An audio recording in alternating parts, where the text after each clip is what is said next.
ইকড়ি মিকড়ি চাম চিকড়ি চামের কাটা মজুমদার ধে এলো দামোদর, দামোদরের হাড়ি কুড়ি দাওয়ায় বসে চাল কাড়ি, চাল কাটতে হলো বেলা ভাত খাওগে দুপুর বেলা, ভাতে পড়লো মাছি কোদাল দিয়ে চাছি, কোদাল হলো ভোঁতা খা কামারের মাথা। আমরা অনেকেই এই ছড়াটি পড়েছি, কিন্তু কখনো কি ভেবেছি নান্দনিক এই ছড়াটির অর্থ কী? এই ছড়া কোনো ইতিহাস বয়ে বেড়ায় কিনা? এই প্রশ্ন করলে হয়তো এই উত্তরই আসবে যে শিশুদের নির্ভেজাল আনন্দ দেওয়ার জন্য এই ছড়ার রচনা হয়েছে। কিন্তু সত্যটা বেশ করুণ। আদতে আনন্দের ছিটে ফোটাও নেই এই ছড়ায়, শিশুদের জন্য তো নয়ই বটে।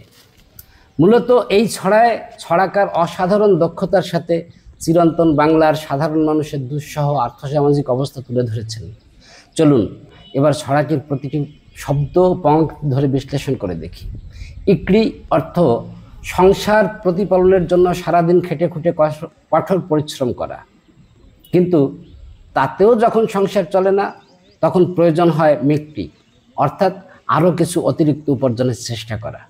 চাম অর্থ রুজি রোজগারের এলাকা, আর চিকড়ি অর্থ সেই রোজগারের এলাকায় ঘুরে ঘুরে কিছু অর্থ বা ফসল উপার্জন করে তা ঘরে নিয়ে আসা।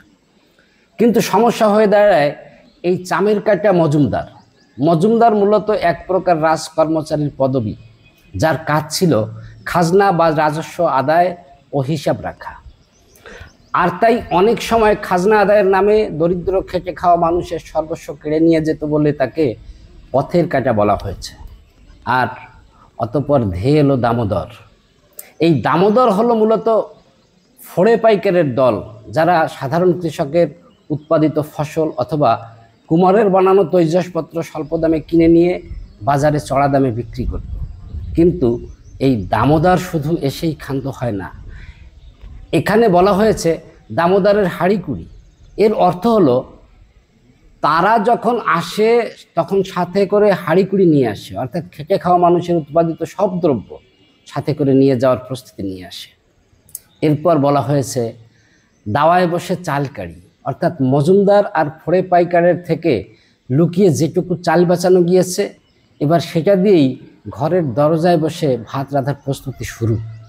কিন্তু চাল কাটতে হলো বেলা, অর্থাৎ এত সব ঝামেলা ঝাক্কি সামলাতে সামলাতে ভাত রাঁধায় দেরি হয়ে যায়। তাই ভাত খাওয়াকে দুপুর বেলা, অর্থাৎ প্রথম প্রহরে বা সকালে খাওয়া সম্ভব হয় না, একেবারে দ্বীপ্রহরে বা দুপুরে খেতে হয়। কিন্তু খাবে কি করে? কারণ ভাতে পড়লো মাছি। এখানে মাছি বলতে আসলে চোরকে বোঝানো হয়েছে, অর্থাৎ গরিবের যে যৎসামান্য খাদ্য তারও শেষ রক্ষা হয় না, শেষকে চোর সেটাও চুরি করে নিয়ে যায়। তাই কোদাল দিয়ে চাছি। এই কোদাল ও আক্ষরিক অর্থে ব্যবহৃত হয়নি, বরং কোদাল বলতে এখানে কোতোয়াল বা পুলিশের কথা বোঝানো হয়েছে, অর্থাৎ পুলিশের কাছে গিয়ে চোরের ব্যাপারে নালিশ করা হয়েছে। তবে তাতেও যে গরিব মানুষের হয়রানি কম হয় তা কিন্তু নয়, কারণ কোদাল হলো ভোঁতা, অর্থাৎ পুলিশ বা কোতোয়াল কোনো কাজই করে না।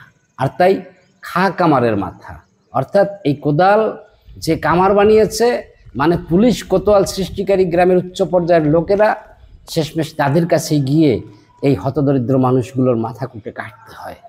সুতরাং এক কথায় বললে এই ছড়ায় ছড়াকার গ্রাম বাংলার সেই খেটে খাওয়া মানুষের জীবন বৃত্তান্ত তুলে ধরেছেন, যে কিনা কঠোর পরিশ্রম করেও জমিদার, খাজনা আদায়কারী, অসাধু ব্যবসায়ী, চোর, পুলিশ এদের উপদ্রবে নিজের পরিবারের জন্য দুবেলা খাবারও জোটাতে না পারে।